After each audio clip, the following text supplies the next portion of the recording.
Hello everyone, welcome back to my channel. We study 247 Think Less Study More. So I'm back again with another video. Very important session again in the new series which we are doing, that is translation practice. इस series का ये lecture number 3 है, class number 3 है और आप लोगों का काफी अच्छा रिस्पांस मिला for that. Really really thank you. आपको वीडियोस पसंद आ रही है? यस. काफी लोगों ने मुझे कमेंट किया है कि I was searching for a channel where we can find one-stop solution for each and every kind of things which is related to this exam. So finally, yes. देखिए, मैं यहाँ वहाँ की बात नहीं करता हूँ. हमारा फोकस पढ़ाई पर होना चाहिए. So we should focus on studies. और जो भी रेलेवेंट आपको मटेरियल है या जो भी उस चीज के लिए प्रैक्टिस हमें करनी है, मैं आपको यहाँ कराने की कोशिश करूंगा, कम या ज्यादा, लेकिन मैं पूरी की पूरी आपको कोशिश करूंगा ईमानदारी के साथ कि जो एक्चुअल में आपके एग्जाम में आने वाला है वैसा ही हम लोग तैयारी करें. सो दोस्त who are new to my channel, please subscribe to my channel. Okay, you can press the bell icon if you want to get updates regularly, so that because I am updating each and every day now. और सारे दिन ही video post होगी अब से लेके. एक दिन में 2 भी आ सकती हैं, एक दिन में 3 भी आ सकती हैं, वरना मिनिमम एक तो वीडियो आपकी आएगी आएगी. सो आज का एक सेशन है ट्रांसलेशन के. मैं कुछ सेट्स लेके आया हूँ आपके लिए सो दैट आपको कुछ आइडिया लगे. 2 सेट्स इसमें नॉर्मल है, 2 सेट्स लीगल हैं, लेकिन छोटे हैं, छोटे ही आएंगे, ज्यादा बड़ा नहीं आता है वहां पर. तो उसी को हम देखते हैं आज कैसे टैकल करते हैं. चलिए, without further ado let's get started. Sorry.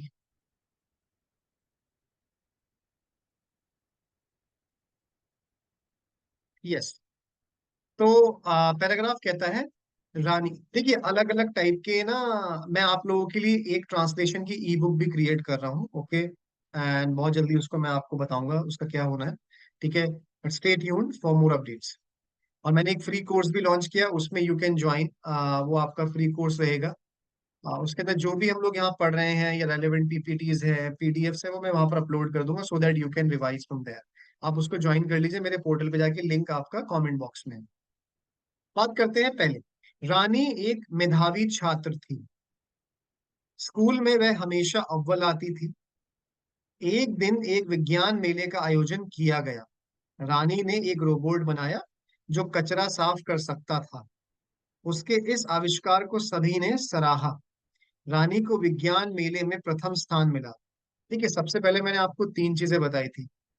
आपका सेंस स्ट्रांग होना चाहिए for translation. Second, your grammar must be very strong, and how to identify the correct tenses. Tenses को कैसे आइडेंटिफाई करना है ये भी इंपॉर्टेंट है. ज्यादातर इंसान फंसता है पास्ट में, और सिंपल पास्ट में, और पास्ट परफेक्ट में, या प्रेजेंट परफेक्ट में, या सिंपल पास्ट में. उस चीज का ध्यान रखना. अब देखिए, रानी एक मेधावी छात्र थी. बहुत सिंपल है. रानी वॉज अ ब्रिलियंट स्टूडेंट. मेधावी का मतलब होता है आउटस्टैंडिंग, ब्रिलियंट, काफी होशियार जो होते हैं बच्चे. तो इसके लिए आप वर्ड, इसलिए वोकेबलरी काम आती है, इसलिए वोकेबलरी काम आती है. That is why I always say.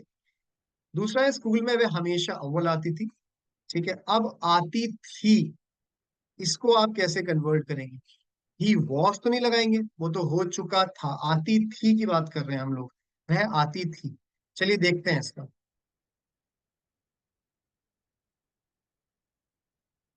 Rani was a brilliant student. रानी एक ब्रिलियंट स्टूडेंट थी. She always top her class in school. जब भी हम ऐसी बात करते हैं ना, आती थी, जाता था, मैं करता था, या तो हम यूज टू का इस्तेमाल करते हैं, या हम हमेशा ऑलवेज से लेके चलते हैं. शी ऑलवेज टॉप मतलब उसने हमेशा मेरी मदद करी. She always help me out. Okay, वो हमेशा मेरे साथ रहा. He has always been there for me. तो यहाँ हमेशा ऑलवेज लगाते हैं. और अगर बात हो रही है इस तरीके के सेंटेंस की, स्कूल में वह हमेशा अव्वल आती थी, तो she always topped her class in school. Okay, next देखते हैं. एक दिन एक विज्ञान मेले का आयोजन किया गया. विज्ञान मेलन मतलब, विज्ञान मतलब साइंस या एग्जीबिशन टाइप जो होता है.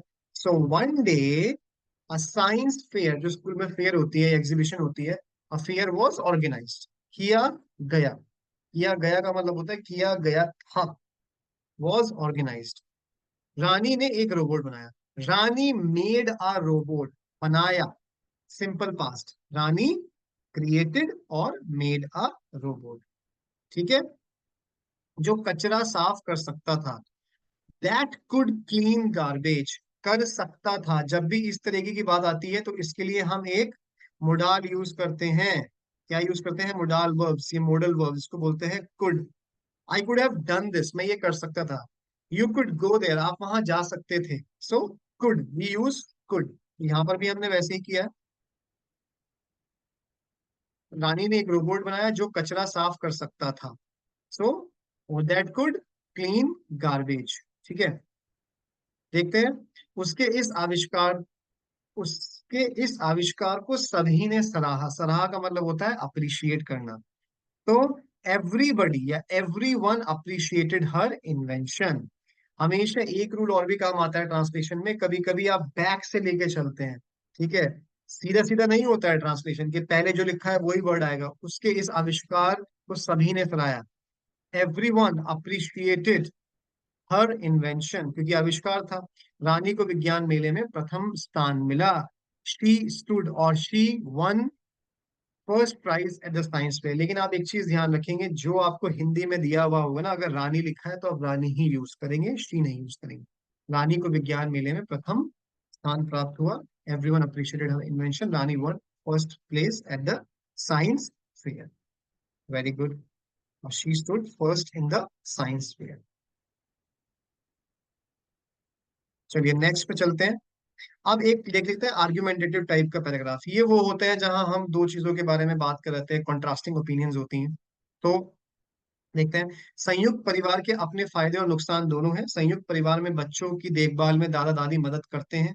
साथ ही त्योहारों और खुशी के मौके को सब मिलकर मनाते हैं। देखिए ये हमेशा ध्यान रखना, दोनों हैं, करते हैं, मनाते हैं, रहती है, ता है, ते है, ती है।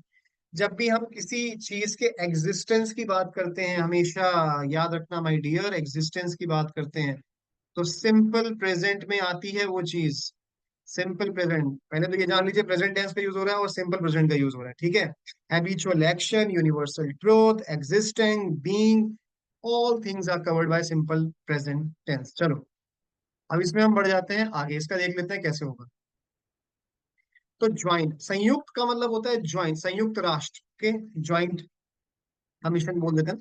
तो ज्वाइंट स्टेट, सो संयुक्त परिवार के अपने फायदे और नुकसान है। Joint families have both advantages and disadvantages. अब कह रहा है संयुक्त परिवार में बच्चों की देखभाल में दादा दादी मदद करते हैं।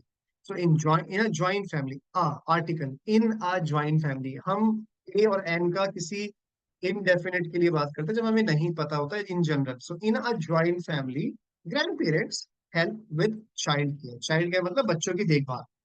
साथ ही त्योहारों और खुशी के मौकों को सब मिलकर मनाते हैं। साथ ही का क्या मतलब होता है? क्या होगा साथ ही? इसको इंग्लिश में कैसे लिखेंगे? एडिशनली। साथ ही का मतलब होता है एडिशनली। ठीक है। इसके लिए एक और होता है बिसाइड्स। हम बिसाइड्स भी यूज कर सकते हैं। एडिशनली और besides, festivals and joyous occasion are celebrated together. Okay. उसके बाद आता है हालांकि। हालांकि क्या होता है? however। हालांकि होता है however। कभी कभी ऑल्दो के सेंस में भी यूज होता है। हालांकि however, समटाइम्स, कभी कभी संयुक्त परिवार में रहने से व्यक्तिगत स्वतंत्रता कम हो जाती है। व्यक्तिगत मतलब पर्सनल फ्रीडम जो होता है आपका। ठीक है। Living in a joint family can lead to less personal freedom, और लिबर्टी भी बोल सकते हैं, एंड पॉसिबिलिटी ऑफ आर्ग्यूमेंट्स, और झगड़े होने की संभावना भी रहती है। कॉन्फ्लिक्ट बोल सकते हैं या आर्ग्यूमेंट्स बोल सकते हैं, बोथ कैन बी यूज्ड। सो इस तरीके से आपको ट्रांसलेशन करना है, freedom and possibility of arguments. चलो नेक्स्ट की बात कर लेते हैं। अब एक बहुत ही सिंपल छोटा लीगल पैराग्राफ है। ठीक है। भारत का संविधान देश का सर्वोच्च कानून है। सर्वोच्च का मतलब होता है सबसे अव्वल। ओके। कानून है। यह नागरिकों के मौलिक अधिकार को परिभाषित करता है और सरकार के ढांचे को निर्धारित करता है। जब भी कोई फैक्ट बता रहे हो, कोई चीज वैसी की वैसी, ना ही वो पास्ट में जाएगी ना ही फ्यूचर में जाएगी, सिंपल प्रेजेंट में जाती है। इसमें जाती है, सिंपल प्रेजेंट में जाती है। तो भारत का संविधान देश का सर्वोच्च कानून है। भारत का इंडियन कॉन्स्टिट्यूशन, क्या बोलेंगे इसको? सुनने में इजी लग रहा है लेकिन इसको कन्वर्ट करने में दिक्कत हो जाएगी। द इंडियन कॉन्स्टिट्यूशन बोले, Indian constitution is the apex what, कानून को क्या बोलेंगे? Law of the country. देखते हैं सबसे बेस्ट क्या हो सकता है, इसमें देख सकते हैं। इंडियाज कॉन्स्टिट्यूशन, या यस, भारत का संविधान, India's constitution is the supreme law of the land. सर्वोच्च का मतलब होता है सुप्रीम, सर्वोच्च न्यायालय, सुप्रीम कोर्ट। राइट वर्ड का ही खेल है, सारा का सारा ट्रांसलेशन गेम ही राइट वर्ड्स का है। Right set of words, right vocabulary. India's constitution is the supreme law of land, that is why I am saying practice करिए। यह नागरिकों के मौलिक अधिकार को परिभाषित करता है। मौलिक मतलब फंडामेंटल राइट्स। इट डिफाइंस, करता है। परिभाषित का मतलब डिफाइन करना, किसी चीज को बताना, खोलना। It defines the fundamental rights of citizens, और सरकार के ढांचे को भी निर्धारित करता है। एंड लेज डाउन, जब भी हम इस तरीके के ढांचे की बात करते हैं या किसी और चीज की बात करते हैं, तो हम क्या करते हैं? लेज डाउन, और ले डाउन दी फाउंडेशन, और स्टैब्लिशेस कोई बोल सकते हैं। And lays down the framework for the government. कुछ लोग इसमें स्टैब्लिश भी यूज करेंगे, that is also fine, but correct word सही ये होगा, it lays down the framework for government. चलिए एक लास्ट देख लेते हैं। ओके, यस, ये वे मौलिक अधिकार हैं जो मनुष्य होने के नाते प्रत्येक व्यक्ति के पास होते हैं। देखिए फिर से होते हैं, मतलब सिंपल प्रेजेंट की बात हो रही है, हमें इतना पता है। भारत उन देशों में से एक है जो मानव अधिकारों के लिए प्रतिबद्ध है। मानव अधिकार, ह्यूमन राइट्स, कुछ कुछ वर्ड्स पता होने चाहिए। प्रतिबद्ध का क्या मतलब होता है? प्रतिबद्ध है, ये सारे वर्ड्स आपको पता होने चाहिए अगर आप लीगली जा रहे हैं, ठीक है। मौलिक अधिकार, अधिकार मतलब राइट्स, फंडामेंटल राइट्स, मनुष्य, ह्यूमन बीइंग, नाते प्रत्येक, एवरी सिंगल, व्यक्ति, पर्सन के पास, ये सब पता होना चाहिए। चलिए देखते हैं। ओके,